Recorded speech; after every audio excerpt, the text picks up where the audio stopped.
You are listening to audio from the Decidedly podcast. This episode is a highlight clip from this week's full episode. To listen in on the complete conversation, see the show notes for the link to the complete show. You can help us out by leaving us a 5-star review wherever you listen to podcasts. We appreciate every bit of your support. I'm Morgan McKittrick, your producer, and this is Decidedly.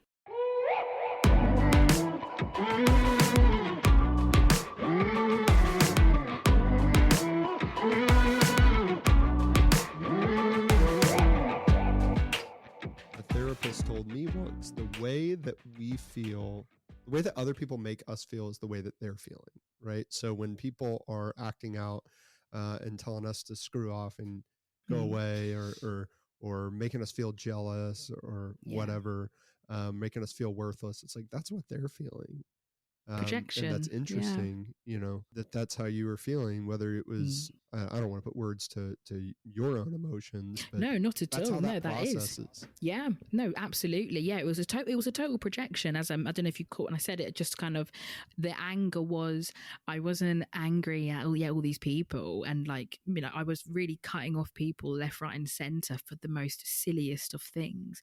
When actually I wasn't angry at them at all. I was just so upset and just so deeply angry at the universe, at the world for taking my mum away when I was 19 years old and she was 51. It just felt like such an injustice, and that we had been done so dirty by the world. And it's only through the podcast that I've learned what that actually was, and actually naming it and being accountable to myself. Actually, I think for a long time I almost justified my actions to people and to myself as well. Yeah, you justify it, and you're like, X, Y, Z, okay. If you don't justify it, you're horrible. yeah, like you're an evil person. You always have to justify what you're doing. Yeah, you always have to justify. And then I held my hands up, but I was like, oh no, even if I just okay, I'm justifying it, but I still was a bit of an arsehole at some times. And knowing that I don't want to be that person anymore. I don't ever want to go back to that place. And I've learned to forgive myself as well. Gosh, there's so many times I really said some really hurtful things to people in the name of grief and hurting, and actually holding your hands up and going, you know what, I really messed up there. And although I am deeply hurting, and still was and still am sometimes, it's not justifiable to treat another human being like that in the sake of grief. You can be grieving, but you don't have to be an arsehole. Yeah. See? I've been telling you. As we've had discussions about that before, is that if you don't have an outlet for those emotions, they'll come out anyway, and they'll come out sideways. If you're not deciding how you're going to process that and have a mechanism and people who can help you process that, it's going to come out one way or another. Mm-hmm. Yeah. Totally. What advice do you have for people who are going through grief as it relates to decision making? I would think that dealing with grief is going to be one of those really particularly difficult times to make decisions while you're processing that. Oh, absolutely. Yeah. I think with grief, there's just, you have decisions from the get-go, from when that person dies, and when you are not in the right frame of mind potentially to be holding those decisions. But these decisions need answers, and it does not call for indecisiveness at all. So whether that's, does this person want to be buried or cremated? And you think, oh God, well, we've never actually even had that conversation of what they wanted at the end of their life. Or when am I going to go back to work? You have to go back to work, but when? Because if you don't go back to work, you won't put food on the table and lose the roof over your head. So then what? You're grieving and you're homeless. Life still has to move forward. And I think that's one of the most difficult parts in grief, is that your world is collapsing, not just collapsed, it is still collapsing around you as you navigate through this world, and you still have to make decisions.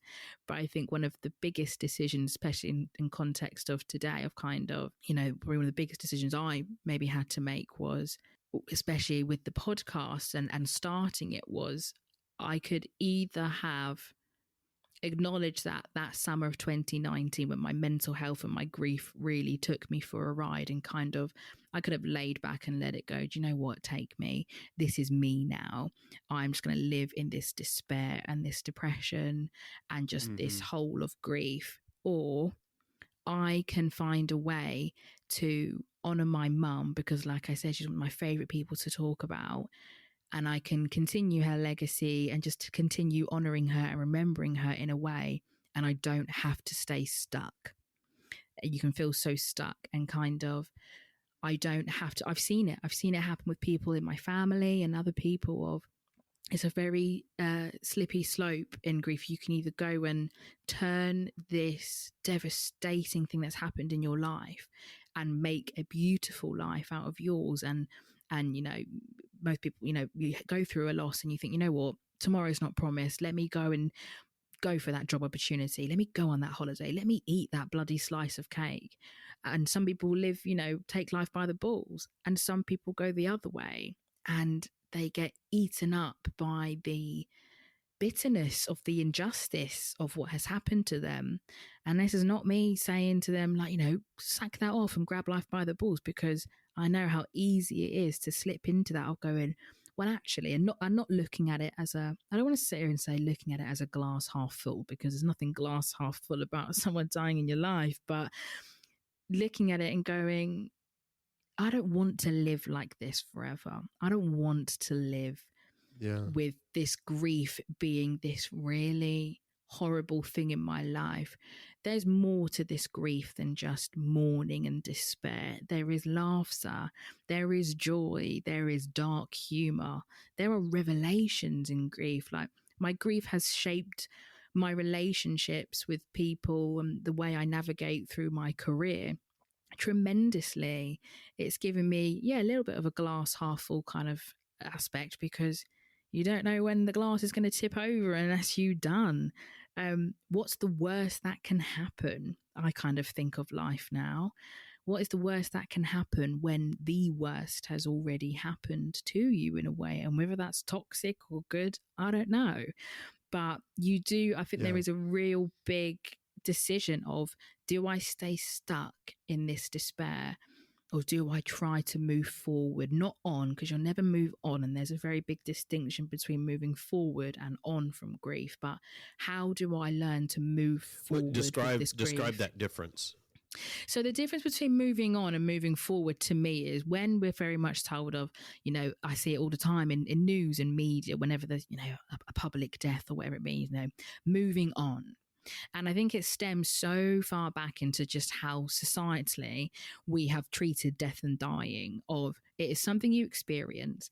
And then after maybe a year or two, if they're gracious, they'll say, okay, time to move on now. Time to stop crying yourself to sleep now. Time to stop talking about them, for one. Time to stop getting all their photos out at Christmas and Thanksgiving and honouring them. They think it's too much now. You should have packed this all up now. And for some people, it varies. You know, some will give the grace of a year, some will be like 6 months. And actually, even in science and academia, in the last year, there's been this new diagnosis that came out in the DSM-5, which I believe is in the States. So the DSM-5, it's like the Bible of all diagnoses. And it's prolonged grief disorder. And it caused an absolute upheaval in the online community, because we very much feel like this pathologizing grief, of like putting an expiration date on grief. And the key factors in this diagnosis was, okay, between 6 months and 1 year, you should have stopped doing all of this. And it has pros and cons, but it again feeds into after this, you should be moving on. But actually, when we change the narrative and we look of, well, actually, even just in the terms of terminology of saying moving forward with it, because when we say that, it's allowing and giving people permission to say, it's okay that you're going to live with this thing for the rest of your life, and actually acknowledging you will live with this for the rest of your life, but it doesn't have to be this painful thing. It's not only okay, it's inevitable. Exactly. It's inevitable of kind of, of just saying like, so that's kind of what I try to do on the podcast, of give those kind of hard truths to people, because nobody gave me those hard truths. I so wish somebody had said to me, Amber, babe, you know you're going to live with this for the rest of your life, right? And I would go, what do you mean? So in the next year, like, I'm not going to, and they'd be like, no. But I would have loved for somebody to have said, no, you will still carry this with the rest of your life, but it won't be exactly like how it is right now. When you say to somebody who's grieving, you know, you have this for the rest of your life, it is a never-ending project. That can feel really daunting and overwhelming of like, what do you mean? Because to them, grief is this really big, ugly monster that, you know, weighs them to the bed. They can't get through the day without hysterically crying. They can't talk about their person at all. So for them, they think, I can't deal with that for the rest of my life. But actually, when people meet other people and connect and see that, oh no, grief actually has so many different layers, and actually some quite good layers to it as well, in terms of the joyous moments as well. Grief and joy can exist together. But yeah, that's for me, the kind of difference of moving on and moving forward is that moving on, I feel like, puts a bookend on it and says, right, enough now, pack it up, got to go. Whereas moving forward, it's changing the perspective on it and saying, we'll move forward with this and you'll have a relationship with your grief. People find that weird and they're like, a relationship with your grief? You're like, yeah, because it's a relationship with your person. Just because your person has died doesn't mean that your relationship dies as well. Like, I feel like I conversate with my mum all the time, and I now understand things years down the line and decisions that she made as a woman and as a mother that I understand more now than I do at 19 years old, because our relationship and our bond still continues. Yeah. I really like how you framed the difference between moving on and moving forward, because I think there's steps in the grieving process. You know, one of the things that I deal with when I work with people who have had a loved one who've passed along, and as a financial advisor, it's part of the process of dealing with somebody's finances in their life. Yeah. And one of the things I always tell them is let's don't make any irrevocable decisions right now. And so one of the things as it relates to decision making during grief is I always tell them, let's don't make any decisions. And it seems like there are many times where people want to make a decision. And maybe that's part of the grief process. Maybe that's part of how people process the grief they're going through, is they will call me and say, all right, we need to make all these changes. We need to close this account. We need to change this ownership. We need to change the beneficiaries. And it just seems like there's this anxiety around making changes and making decisions that they don't have to make. It feels, when that happens, it feels like that's an effort to move on. And sometimes that happens like really early on in in that stage for what I see also. You know, people I'm usually one of the first people that gets notified when someone passes. You know, I'm up there on the list. Yeah. You know, outside of immediate family. Sometimes people cry, sometimes not, you know, but they never are emotional in the way that they would be if they were just calling their friend, right? Yeah. It's like a very professional, no matter how deep our relationship is, people, when they cry in front of me, they will apologize. They will try to not cry. Oh, I said I wasn't going to cry. It's okay. Like, Mom died last Thursday. It's okay, you know? Yeah. But it feels like when they're making those decisions, okay, so let's get to work, right? Because once we're done with this, then I won't feel this way anymore. Yeah. You think they want to get things done because there's a finality to it? Yeah, it totally makes sense to me, because, okay, let's just hurry up, you know? Do you find there are decisions that people must make during the grief process?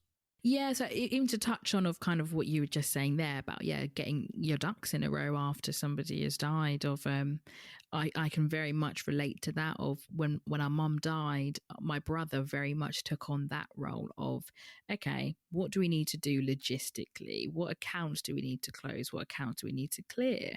And it was very A, B, C, this needs to be done.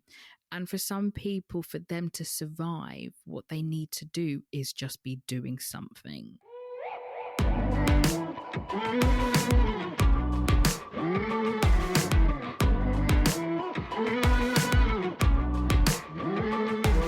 Thanks for making the great decision to listen in to this week's episode highlight. If you want more of what you just heard, see the show notes for the full episode. As always, for the latest decision-making tips, find us on decidedlypodcast.com or on Instagram @decidedlypodcast. And be sure to sign up for our weekly newsletter from the link in the show notes. Don't forget to leave us a 5-star review as well. We read all of your comments, so if you learned some decision-making tips today, let us know. Until next time, this is Decidedly.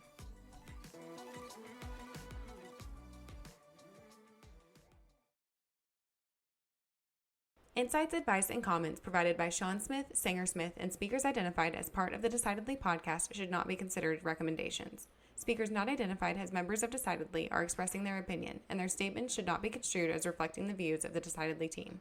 This podcast is produced solely for informational purposes, not personalized advice.